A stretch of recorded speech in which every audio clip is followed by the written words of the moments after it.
Hi guys, welcome the Pakistani family reaction. तो कैसे हैं आप सब। मेरा नाम आजाद है और भाई साहब यूएनएससी के चीफ ने भारत को वीटो पावर देने का कर दिया ऐलान। मच गया पाकिस्तान और चाइना के कलेजे में माता। अच्छा, वीटो पावर देने का ऐलान कर अबे दिया भाई ये चीफ ने। अबे हाँ, क्या बोल रहे हो अबे यार? ये क्या निकल कर आ रहा है भाई साहब। यूएनएससी के चीफ ने ऐलान कर दिया। देखते हो वीडियो वॉच करते हैं करेंगे यार। तभी पता लगेगा कि ये क्या सीन निकल कर आ रहा है भाई।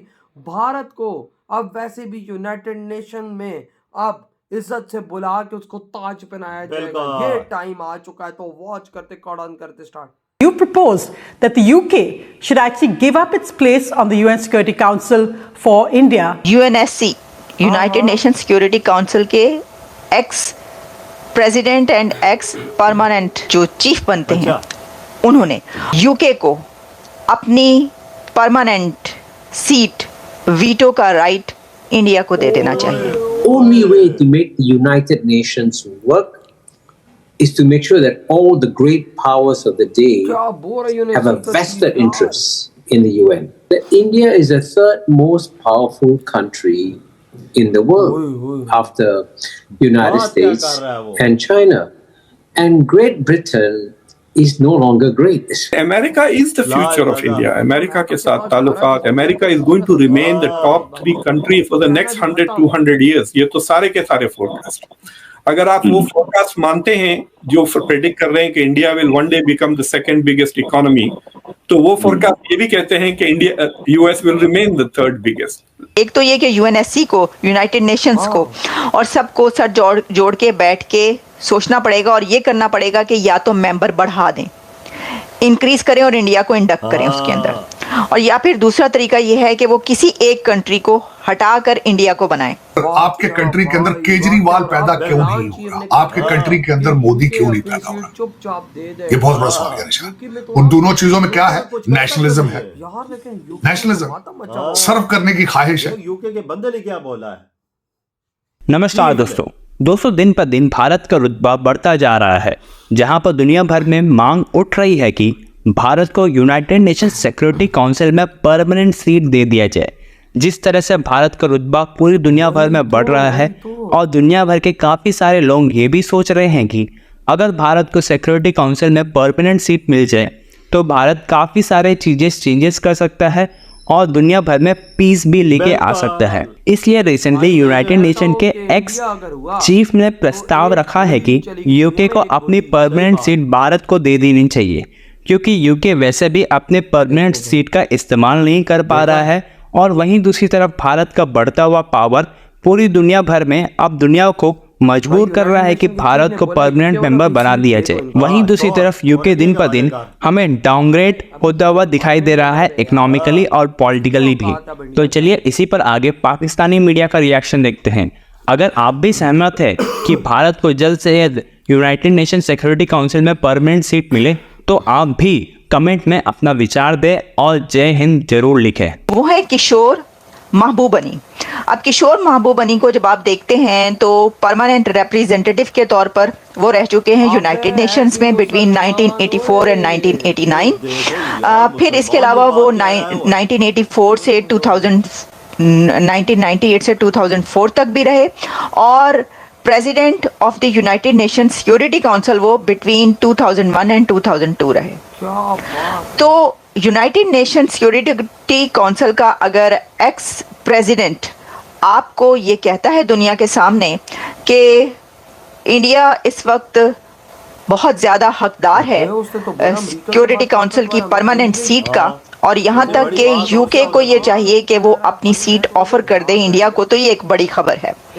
अगर वो सिर्फ डिप्लोमेट होते, देखिए ना, जैसे कहा जा रहा है कि सिंगापुरियन डिप्लोमेट, क्योंकि हैं वो सिंगापुर के और सिर्फ सिंगापुरियन डिप्लोमेट ही नहीं है।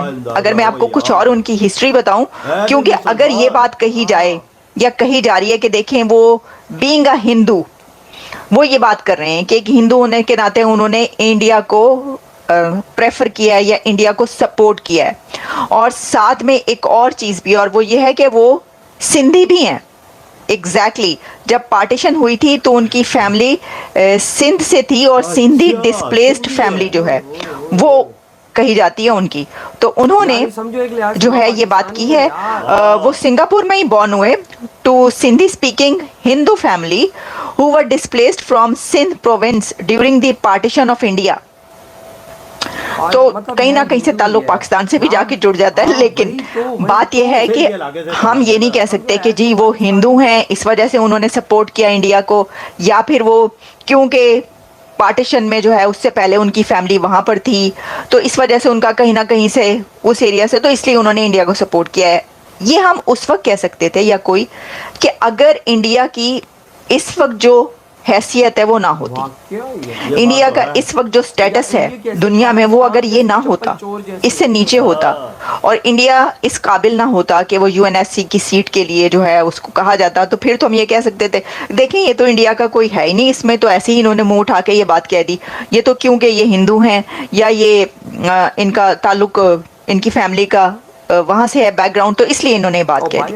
हम ये बात इसलिए नहीं कह सकते क्योंकि इंडिया का ऑलरेडी स्टेटस वो बन चुका है, और ये बात कही जा रही है कि इंडिया को अगर यूएनएससी की सीट नहीं दी जा रही तो ये उनके साथ नाइंसाफी हो रही है, बात ये है। तो इसलिए उनका ये कहना फिर जोर रखता है। अच्छा, सिर्फ यही बात नहीं, उन्होंने कहा है कि India 3rd most powerful country of this world है, और इसमें ये कि रशिया और यूरोपियन कंट्रीज और कुछ ऐसे कंट्रीज क्या वो उनको भूल गए या उनको पीछे छोड़ गए।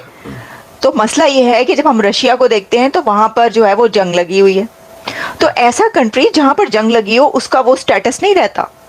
दुनिया का कोई भी कंट्री वो जितना भी ताकतवर और पावरफुल होगा वो उसका स्टेटस कम हो जाएगा अगर वो जंग ज़दा है। ऐसा ही है भाई, लेकिन आप खुद अंदाजा लगाओ, यूनाइटेड नेशन के चीफ ने बोला यूके वालों तुम अपनी सीट इंडिया के हवाले करो, तुम डिजर्व नहीं कर रहे कि तुम इस सीट पे बैठो। एक तो तुम चप्पल चोर के बच्चों, तुम्हारी इकॉनमी 11वें 12वें नंबर पे स्टैंड कर रही है, तुमने किस चीज का वीटो पकड़ा हुआ है हाथ में?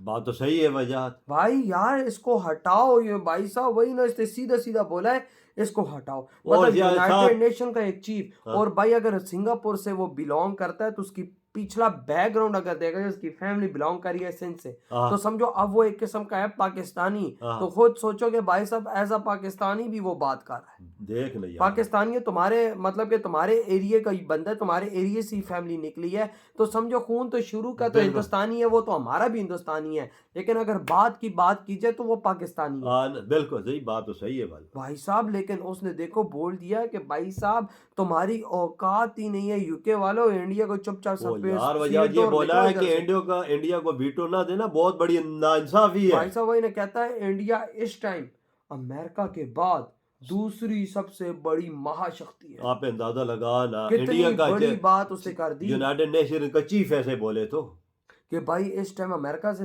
बाद ताकतवर देश इंडिया बना हुआ है। तो भाई साहब सोच लो कि इस टाइम यूके के पिछवाड़े में कैसी आग लगी होगी कि भाई साहब इतना बड़ा भाषण इस टाइम आ चुका है कि यूनाइटेड नेशन का चीफ ने भाई यूके को टारगेट किया कि भाई चोर के बच्चों अपनी सीट छोड़ो और इंडिया के हवाले करो।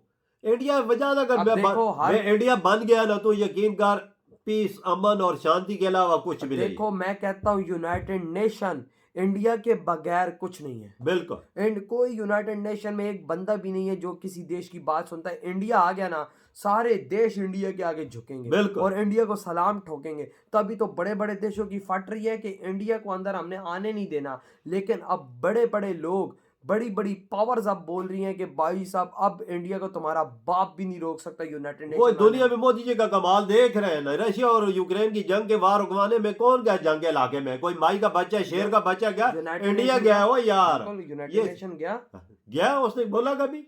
ये मोदी का कमाल है। कह रहा हूँ कि यूनाइटेड नेशन इंडिया से ही है, इंडिया नहीं तो यूनाइटेड नेशन। बिल्कुल सही बोला भाई। आपकी क्या थॉट है इस बारे में? तेरी वीडियो तुम करते